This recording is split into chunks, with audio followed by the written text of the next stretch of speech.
Hey guys, welcome back to my channel. आप सुन रहे थे मेरे साथ लव यू जिंदगी।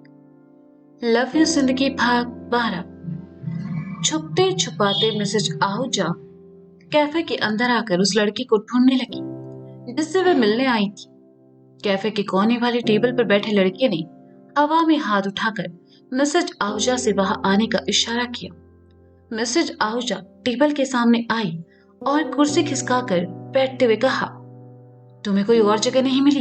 यहाँ किसी ने मुझे तुम्हारे साथ देख लिया तो दिक्कत हो जाएगी। मिसेज आहूजा, आपसे पूरा आशीर्वाद अपार्टमेंट डरता है, आपको भला किसका डर? खैर छोड़िए, ये बताइए क्या लेंगे आप? लड़के ने बड़े प्यार से कहा, मुझे कुछ नहीं चाहिए, मुझे बस ये बताओ कि तुम मेरी क्या मदद कर सकते हो। मिसेज आहूजा ने कहा, मैं आपकी हर मदद कर सकता हूँ। कुछ दिनों बाद सोसाइटी इलेक्शन में मैं चाहूं तो आपकी जीतने में मदद कर सकता हूँ। लड़के ने कहा और हाथ से वेटर को 2 कप कॉफी लाने का इशारा किया। क्या तुम सच में ये कर सकते हो?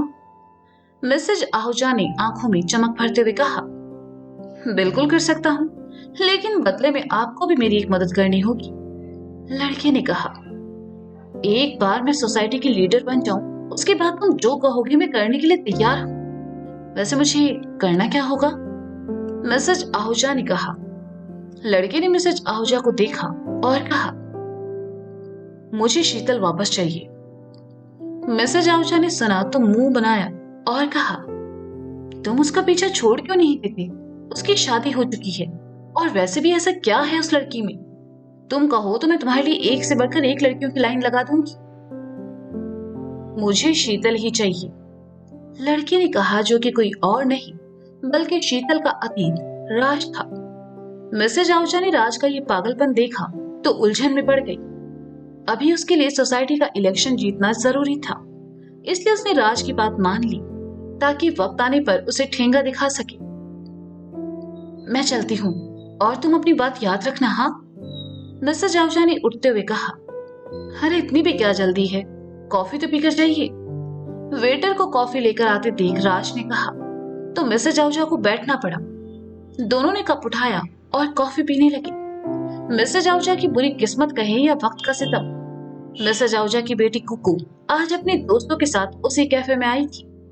कुकू ने तो मिसेज आहूजा को नहीं देखा, लेकिन कुकू की दोस्त ने देख लिया और कहा, एक कनिष्का, वो तेरी मम्मी है ना? लेकिन वो यहाँ क्या कर रही है, वो भी एक लड़के के साथ? कुकू ने अपनी मम्मी को एक अनजान लड़के के साथ वहां देखा तो हैरानी से उसकी आंखें फैल गई और उसने अपने दोस्तों से कहा, गाइस कहीं और चलते हैं। कुकू अपने दोस्तों को लेकर वहां से चली गई। मिसेज आहूजा ने कॉफी खत्म की और वहां से निकल गई। वे अपार्टमेंट में आई और चुपचाप लिफ्ट की तरफ जाने लगी। सुबह सुबह मिसेज आहूजा को बाहर से आते देखकर सामने से आते कुमार नंदन की नजर उन पर पड़ी और उन्होंने मिसेज आहूजा को रोककर कहा, अरे मिसेज आहूजा, आज तो सुबह सुबह आपके दर्शन हो गए, लगता है दिन अच्छा जाएगा। वैसे मैं आपसे ही मिलने आया था, लेकिन घर पर कोई था नहीं। आप कहीं बाहर गई थी क्या? हाँ नंदन जी, वो बिटिया को कॉलेज छोड़ने जाना था ना, तो वहीं गई थी। मिसेज आहूजा ने झूठ कहा। अरे क्यों झूठ कह रही है आहूजा जी? कुमार नंदन ने कहा। आप कहना क्या चाहते हैं? मिसेज आहूजा ने कुमार नंदन को घूरते हुए कहा, अरे मेरा मतलब अभी तो आप खुद कॉलेज जाने वाली लड़कियों जैसी हैं। कितना अच्छे से आपने खुद को मेंटेन किया हुआ है। कुमार नंदन ने अपने शब्दों में चाशनी घोलते हुए कहा। मिसेज आहूजा ने सुना तो हंसने लगी और कहा, वैसे आप आज सुबह सुबह यहाँ? अरे हाँ, वो मैं आपको ये बताने आया था कि सोसाइटी के इलेक्शन में आपको टिकट मिल गया है, बस अब आप जीतने की तैयारी कीजिए। कुमार नंदन ने अपनी जेब से टिकट निकालकर मिसेज आहूजा की तरफ बढ़ाकर कहा। मिसेज आहूजा ने टिकट देखा तो खुशी से उनकी आंखों में नमी भर आई और चेहरा खिल उठा। उन्होंने लपक कर कुमार नंदन के हाथ से टिकट लिया और कहा, उसकी चिंता आप मत कीजिए कुमार जी, इलेक्शन तो मैं ही जीतूंगी। तो फिर कढ़ाई पनीर कब खिला रही हैं आप? कुमार नंदन ने लार टपकाते हुए कहा, पहले इलेक्शन तो जीत लूं, उसके बाद कढ़ाई पनीर क्या, आप जो कहे वो खिला दूंगी। मिसेज आहूजा ने कहा और इतराते हुए वहां से चले गए। कुमार नंदन ने देखा कुछ दूर खड़ी मिसेज गुप्ता उसे ही देख रही है। तो वह झेंपते हुए मुस्कुराया और वहां से चला गया। चंडीगढ़ अवी का घर। सभी डाइनिंग टेबल के इर्द गिर्द नाश्ते के लिए बैठे थे। घर के नौकर ने सबके लिए नाश्ता परोस दिया और सब नाश्ता करने लगे। नैना के दिमाग में बस अनुराग को इस घर से और निबी की जिंदगी से कैसे निकालना है, बस यही चल रहा था। नैना के पास वक्त कम था और उसे ये जल्द से जल्द करना था। उसने चौधरी साहब की तरफ देखा और कहा, डैड, आपने और मॉम ने अनुराग और निबी की शादी को एक्सेप्ट कर लिया है, लेकिन बाकी लोग तो इसके बारे में नहीं जानते ना। अगर बाहर सबको पता चला कि निबी ने शादी कर ली है तो लोग तरह तरह की बातें बनाएंगे। जब तक अनुराग और निबी की ऑफिशियली शादी नहीं हो जाती, क्यों ना तब तक अनुराग अपने घर में रहे। नैना की बात सुनकर चौधरी साहब का दिमाग चलने लगा और वो सोच में पड़ गए। निबी ने सुना तो गुस्से में नैना को देखने लगी। अब तक नैना उसे भाभी के रूप में एक दोस्त नजर आ रही थी, लेकिन अब धीरे धीरे नैना को लेकर निबी के ख्याल बदलने लगे। उसने गुस्से से लेकिन धीमे स्वर में कहा, भाभी, आप मुझे और अनुराग को अलग करना क्यों चाहती हैं? अलग कहा निबी? और फिर अनुराग तो तुमसे इतना प्यार करता है ना कि वह शादी ना होने तक दूर रह सकता है। क्यों अनुराग जी, सही कहा ना मैंने? नैना ने जानबूझकर अनुराग की तरफ देखते हुए कहा। अनुराग ने एक नजर निबी को देखा और अपना हाथ निबी के हाथ पर रखकर कहा, बिल्कुल नैना जी, निबी कहीं भी रहे हमेशा मेरी ही रहेगी। मैं उसका इंतजार कर सकता हूँ। चौधरी साहब ने सुना तो कहा, नैना, प्रॉब्लम ये है ना कि अनुराग को यहाँ देखकर रिश्तेदार क्या कहेंगे? हाँ डैड, आप सही समझे, नैना ने कहा। तो तुम्हारी प्रॉब्लम का सॉल्यूशन है मेरे पास, चौधरी साहब ने कहा। नैना मुस्कुराई। उसे लगा अनुराग को निबी से दूर रखने का उसका प्लान काम कर गया, लेकिन अगले ही पल चौधरी साहब ने उसके प्लान पर पानी फेरते हुए कहा, आज शाम तुम्हारी बर्थडे पार्टी में सब रिश्तेदार और सोसाइटी के लोग आएंगे और वहां सबके सामने मैं अनुराग और निबी की शादी की अनाउंसमेंट कर दूंगा। क्यों ना आज शाम एक छोटी सी रिंग सेरेमनी भी रख ली? चौधरी साहब की बात सुनकर निबी खुश हो गई और अनुराग जीत वाली मुस्कान के साथ नैना को देखने लगा, जो कि नैना का दिल जलाने के लिए काफी थी।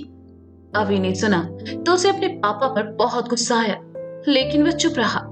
आखिर चौधरी साहब अनुराग को एक्सेप्ट कर पहले ही उसे बोलने से रोक चुके थे। पर डैड, नैना ने कहना चाहा। नैना, तुम यही सोच रही हो ना कि ये सब इतनी जल्दी कैसे होगा? डोंट वरी बेटा, तुम बस अपना आज एंजॉय करो। अनुराग तुम्हें कोई ऐतराज तो नहीं है ना? चौधरी साहब ने पूछा। निबी के रूप में खुशी आप मुझे पहले ही दे चुके हैं डैड, मुझे कोई ऐतराज नहीं है, अनुराग ने कहा। लेकिन सगाई में अनुराग के घर वालों का, आई मीन उसके पेरेंट्स का होना भी तो जरूरी है ना डैड? नैना ने एक आखिरी कोशिश करते हुए कहा। नैना की बात सुनकर अनुराग के चेहरे पर उदासी के भाव झलकने लगे और उसने कहा, अगर वो इस रिश्ते से खुश होते तो मुझे निबी से कोर्ट मैच करने की जरूरत क्यों पड़ती? आई एम सॉरी डैड, वो सगाई में नहीं आ पाएंगे, लेकिन मैं वादा करता हूँ शादी तक मैं उन्हें मना लूंगा। वाह वाह वाह, क्या मस्त एक्टिंग कर रहा है। चला, इसके बाप को तो पता भी नहीं होगा कि इनका लौंडा यहाँ क्या कांड कर रहा है। और तुम्हारे दिमाग को क्या हो गया है नैना? क्या शादी के बाद सच में इसमें जंग लग गया है? कहाँ गई वो नैना जो चुटकियों में हल निकाल लेती थी? लगता है धीरे धीरे मेरे हाथों से सब छूटता जा रहा है। नैना मन ही मन बड़बड़ाई। अभी ने नैना को खोए हुए देखा तो धीरे से कहा, नैना, तुम ठीक हो? हाँ मैं ठीक हूँ, पर शायद डैड ठीक नहीं है, नैना ने धीमे स्वर में रुआंसा होकर कहा। अनुराग को इमोशनल देखकर चौधरी साहब ने उसके कंधे पर हाथ रखा और कहा, मैं तुम्हारे घर वालों से बात करूंगा और वे लोग सगाई में नहीं आ सकते तो कोई बात नहीं, हम सब है ना, आज से इसे ही अपना घर समझो। थैंक यू डैड, अनुराग ने कहा। सौंदर्य जो अब तक खामोश थी, उसने टेबल पर रखा हलवे का बर्तन उठाया और नैना की प्लेट में परोसते हुए कहा, नैना, ये बादाम का हलवा टेस्ट करो, आज मैंने स्पेशल तुम्हारे लिए बनाया है। आज तुम्हारा जन्मदिन है और इतनी सब कड़वाहट के बाद क्यों ना दिन की शुरुआत मीठे खाकर बताओ ये कैसा बना है। थैंक यू मॉम, नैना ने कहा और एक निवाला हलवे का खाकर कहा, ये सच में बहुत अच्छा बना है मॉम। मैं ये किसी के साथ शेयर नहीं करने वाली, ठीक है? कहते हुए नैना ने बर्तन उठाकर साइड में कर लिया तो निबी को छोड़कर सब मुस्कुराने लगे। नैना ने 2-4 निवाले खाए लेकिन उसे अभी तक कुछ नहीं हुआ। कुछ देर बाद ही नैना का जी मिचलाने लगा और उसे उल्टी जैसा महसूस हुआ। नैना ने चम्मच साइड में रखा और उठकर वॉश बेसिन की तरफ चली आई। वॉश बेसिन के सामने आते ही नैना को उल्टियां होने लगी। सौंदर्या और अभी ने देखा तो वे घबरा गए। चौधरी साहब के चेहरे पर भी परेशानी के भाव दिखाई देने लगे। वे अपनी जगह बैठे रहे। अनुराग मन ही मन मुस्कुरा रहा था। आखिर उसकी हरकत ने अपना रंग दिखाना शुरू जो कर दिया था। अभी उठा और नैना के पास आया तो देखा कुछ ही देर में नैना का चेहरा लाल हो चुका है। उसकी आंखें भी लाल हो चुकी थी। नैना ने अपना मुंह धोया और खांसने लगी। अभी ने नैना को ऐसे देखा तो उसे समझ में आया कि नैना को जरूर किसी चीज से एलर्जी हुई है। वह नैना को लेकर सोफे के पास आया। तब तक सौंदर्या और चौधरी साहब भी आ चुके थे। भोला, मेरे कमरे से मेरा मेडिकल किट लेकर आओ, जल्दी। सौंदर्या ने नैना के बगल में बैठते हुए कहा, यह अचानक से तुम्हें क्या हुआ नैना? लगता है तुमने कुछ गलत खा लिया। चौधरी साहब ने नैना की परवाह जताते हुए कहा। अनुराग ने जैसे ही डाइनिंग टेबल से उठना चाहा, निबी ने उसका हाथ पकड़कर उसे वापस बिठा लिया और कहा, तुम्हें नैना के लिए परवाह दिखाने की जरूरत नहीं है एनी। अनुराग मुस्कुरा उठा। आखिर निबी के दिल में नैना के लिए नफरत पैदा करने में वह कामयाब रहा। भोला मेडिकल किट ले आया। सौंदर्या ने नैना का चेकअप किया और कहा, लगता है इसे एलर्जी हुई है, पर तुमने तो ऐसा कुछ खाया ही नहीं। वो हलवा, उसमें खसखस था मॉम, और मुझे खसखस से एलर्जी है। ये उसी का रिएक्शन है। नैना ने मुश्किल से सांस लेते हुए कहा। इस वक्त उसे बहुत तकलीफ हो रही थी। अभी नैना को तकलीफ में नहीं दिख पाया। वह उसके पास आया और उसे उठाते हुए कहा, नैना उठो, हम अभी डॉक्टर के पास चलते हैं। उसकी जरूरत नहीं है अभी, मैं नैना को एलर्जी की कुछ दवाएं दे देती हूँ, कुछ घंटों में ही ठीक हो जाएगी। सौंदर्या ने कहा। अभी अनुराग की वजह से अपने पापा को लेकर पहले ही गुस्से में था और अब जब उसे पता चला कि नैना की तबीयत हलवा खाने से बिगड़ी है तो उसने सौंदर्या की तरफ पलट कर कहा, बस मॉम, आप जानती थी कि नैना को खसखस से एलर्जी है, फिर आपने हलवे में क्यों डाला? आप देख रही है ना उसे कितनी तकलीफ हो रही है। ऑलरेडी उसके साथ हेल्थ इश्यू है और आप लोग। अभी तुम्हारी मॉम नैना को दवा दे रही है ना, तुम इतना परेशान क्यों हो रहे हो? हम सब हैं उसका ख्याल रखने के लिए। चौधरी साहब ने कहा। इस बार अभी खुद को रोक नहीं पाया और कहा, आप अपने होने वाले दामाद का ख्याल रखिए डैड। चलो नैना। बेचारी नैना, वह इस हालत में थी कि अभी को ये सब बोलने से रोक भी नहीं पाई। अभी ने उसका हाथ पकड़कर उसे उठाया और अपने साथ लेकर वहां से चला गया। आज पहली बार अभी ने सौंदर्या से इस तरह बात की थी।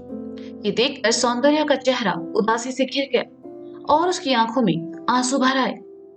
मैंने तो बस नैना के लिए हलवा बनाया था। दिल छोटा मत करो सौंदर्या, इन दिनों अभी नैना को लेकर ज्यादा ही सेंसिटिव हो गया है। चौधरी साहब ने सौंदर्या को साइड हक करके कहा, पर बीवी के लिए माँ का दिल दुखाना सही नहीं है डैड। आई एम सॉरी, लेकिन अभी को मामा से ऐसे बात नहीं करनी चाहिए थी। ये भी एक डॉक्टर है, लेकिन अभी फिर भी नैना को बाहर लेकर गया। क्या उसे अपनी मॉम पर भरोसा नहीं है? अनुराग ने आकर सौंदर्या के मन में जहर घोलते हुए कहा। सौंदर्या ने सुना तो वे चौधरी साहब से दूर हटी और वहां से चली गई। अनुराग एक बार फिर मन ही मन मुस्कुरा उठा। जिस मकसद के साथ वह नैना की जिंदगी में वापस आया था, वो मकसद धीरे धीरे उसे पूरा होते नजर आ रहा था। तो दोस्तों, ये था लव यू जिंदगी भाग 12। इसका अगला भाग आप जल्द ही सुनेंगे मेरे साथ। तब तक के लिए शुक्रिया, बाय बाय। और अगर कहानी आपको पसंद आ रही है तो प्लीज मेरी आपसे रिक्वेस्ट है, इसे अपने दोस्तों के साथ शेयर जरूर करें और लाइक करें। बस इससे ज्यादा मुझे आप लोगों से कुछ नहीं चाहिए। तो मिलते हैं अगले भाग के साथ। तब तक के लिए शुक्रिया, बाय बाय। अपना ख्याल रखिए और हाँ, सुनते रहें लव यू जिंदगी मेरे साथ। Bye bye.